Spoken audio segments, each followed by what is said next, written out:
नमस्कार दोस्तों, चंडीगढ़ से डॉक्टर भाटिया बोल रहा हूँ। लाल किताब की सीरीज बुद्ध छठे घर के मैंने आपको कई एपिसोड दिए थे। आज मैं बुद्ध 12वें घर की बात करता हूँ। बड़ी विलक्षण बातें हैं बुद्ध के 12वें घर में। जिन लोगों का जन्म के समय में बुद्ध 12वें घर में हो, ऐसे पेवे के अंदर लाल किताब ये कहती है कि यह जो ग्रह बुद्धि का कारक होता है, ज्ञान का कारक होता है, इसको कहते हैं उल्टी खोपड़ी। यानी कि इसका जो दिमाग है ऐसे व्यक्ति का हमेशा रिवर्स डायरेक्शन में चलता है, सही डायरेक्शन की ओर कम जाता है। और वैदिक में भी ये लिखा हुआ है कि 12वें घर के बुद्ध अगर अकेला बैठा हुआ हो तो ऐसा व्यक्ति जरूरत से ज्यादा बोलता है और बोलने से उसको जेल तक भी हो सकती है। इसलिए आपकी कुंडली में अगर ध्यान रखिएगा, 12वें घर में जो है बुद्ध अकेला बैठा हुआ हो तो आपको किसी को जाति सूचक गाली नहीं देनी, किसी से व्यर्थ में बहस नहीं करनी। इससे आपको बहुत नुकसान हो सकते हैं। 12वें घर के बुद्ध के संबंध में कहा जाता है कि ऐसे व्यक्ति की मौत हो सकता है पिछले जन्म जवानी में हो गई, उसकी कुछ अधूरी ख्वाहिशें, अधूरी इच्छाएं रह गई उसके मन के अंदर, वो इस जन्म में साथ लेके आता है।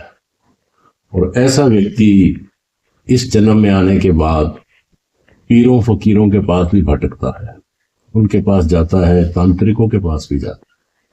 और ऐसे लोगों को मंजिल मिल भी जाती है कई बार, खासतौर से बुद्ध जब उच्च का हो या बुद्ध स्वराशि में हो तो उसको सफलता। और कई बार ऐसे व्यक्ति को सफलता नहीं भी मिलती तो वो वहम का शिकार जरूर रहता है। हर बात पे उस व्यक्ति को वहम होने लगता है। ऐसा भी मैंने पढ़ा है एक किताब के अंदर, लगन चंद्र का एक किताब है, कि ऐसा व्यक्ति जो है कई बार ऐसे रिश्तेदारों के अधीन रहता है जिनकी आर्थिक स्थिति अच्छी होती है। यानी ये व्यक्ति अपना दिमाग ना लगा के दूसरों के अधीन रह के काम करना पसंद करता है, क्योंकि इसको अपनी काबिलियत पे ज्यादा यकीन नहीं आता है। और एक बुक की मैंने और स्टडी करी है, और उस बुक के अंदर ये लिखा हुआ है, इसका नाम था हिला जातक। हिला जातक ये लिखता है कि 12वें बुद्ध में ऐसा कहा गया है कि 44वें साल के अंदर उसके स्पाउस की, यानी पति या पत्नी की मौत हो गई होगी। तो ऐसा भी हो सकता है, अलग अलग राइटर्स का अपना अलग अलग अनुभव है, लेकिन जितनी भी ये बातें, ये सब की सब घटित तो जरूर होती है, क्योंकि ऐसा हमने स्टडी किया है 12वें घर के बुद्ध वालों के साथ।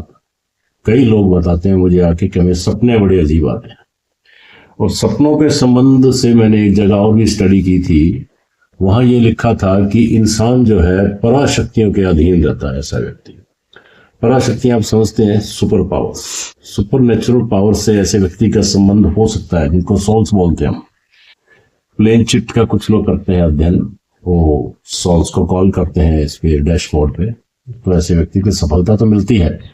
लेकिन ध्यान ये रखना है कि पराशक्तियों को कॉल करते वक्त कहीं कोई बुरी आत्मा वाली सोल उसके पास नहीं आ जाए।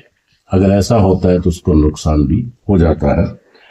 और इस तरह के जो सपने हैं, अनजानी मृत आत्माएं उसके सपने में आती हैं, धर्म स्थल आते हैं, कई मजार आती है, कई दरगाहें आती हैं, तो आप ये मान के चलिए कि ऐसे व्यक्ति को कहीं ना कहीं जाने अनजाने डर लगा रहता है। तो ऐसे व्यक्ति को ये चाहिए कि अपने सिराने एक तांबे वाला सिक्का, थोड़े से सौंफ और थोड़ी सी चीनी, ये अपने सिराने रखे और फिटकरी के पाउडर से दांत जरूर साफ करे रात को सोते समय खास तौर से। और वैसे भी बुद्ध 12वें घर को एक उपाय और भी है, लाल किताब के अंदर है, कि आप कोरा घड़ा लो, नया मिट्टी का घड़ा मंगवाओ और उस घड़े को चलते पानी में प्रवाहित करो। तो ये जो 12वां घर जो होता है, ये बुद्ध जो है यहाँ पे खाली मटका माना जाता है। तो इसको जब हम जल प्रवाह करते हैं तो भी बुद्ध के बुरे प्रभावों से जो है 12वें घर के बचा जा सकता है। आपको अगर ऐसा कुछ लगता है तो आप ये उपाय करके देख सकते हैं।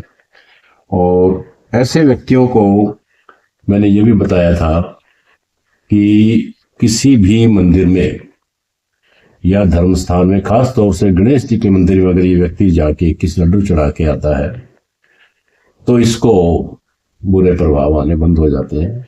और कुछ 12वें बुद्ध वालों का ये भी मेरा तजुर्बा है कि इन लोगों के सिर में बड़ा दर्द रहता है। इन लोगों को माइग्रेन, आधा सीसी का दर्द, ऐसी बीमारियां भी हो जाती हैं। इंसोम्निया भी कई केसेस में हो जाता है।